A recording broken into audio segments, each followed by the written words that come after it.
Our next author has a journey that you will want to hear about. She is the author of PTSD and A Drug-Free Me. Get real about handling trauma without abusing drugs, alcohol, or prescription meds. There is so much more to this author than what that title says. I can't wait for you to hear her story. Catherine Scherwenka. Hello. So, trauma, which I feel like if you're alive, it's hard to not have. But most of us either medicate or self-medicate trauma. You found a different path, and trauma found you through a different path. So let's hear your story of trauma and recovery without self-medication or drug medication. Thank you, Angela. A former hairstylist, lived in New York City, and 9/11 hit. Right, celebrity hairstylist, right? Hairstylist. Yes. And my life got shattered. The life that I thought I was going to be living was crumbled, and I began my inner search. That was in 2001, obviously. I'm like, we remember.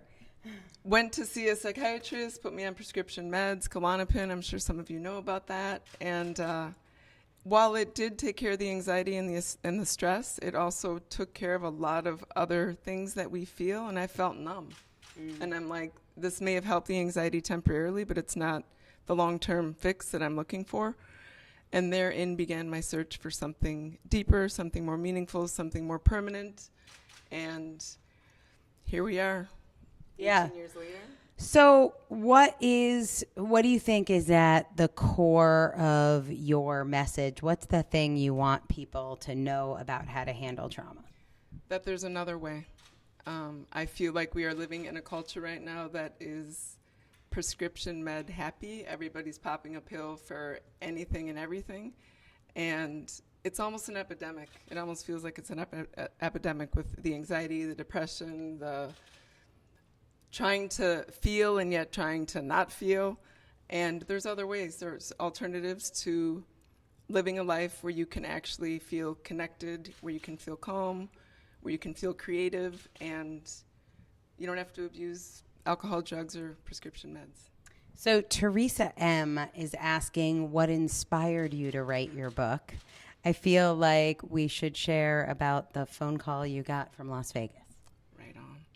So 9/11, that story was chapter 1. I knew that was going to be a book someday, but I didn't know how it was going to come about. And what my last chapter ended up being about is getting a phone call after the 1 October shooting in Las Vegas, inviting my company to come in and guide meditation for the first responders to help those people handle the trauma, the stress, the post-traumatic stress disorder from that incident. And I knew I had 2 chapters, and I just didn't know what I was going to put in the middle, and found you. And wow, what a journey. Had no idea that it would be what it's been, but very grateful. So what's in the middle? We're going to show them your book. What is in the middle is an amazing 6-step process that I kind of guide people through on how to get stable internally, because I feel that so many of us put our emphasis on external fitness, and we don't focus enough on the inner fitness, and we need to. And so this will help you do that. Awesome. Well, you can get this right now for free on Amazon. It's Catherine Scherwenka's PTSD and A Drug-Free Me. Get real about handling trauma without abusing drugs, alcohol, or prescription meds. Congratulations.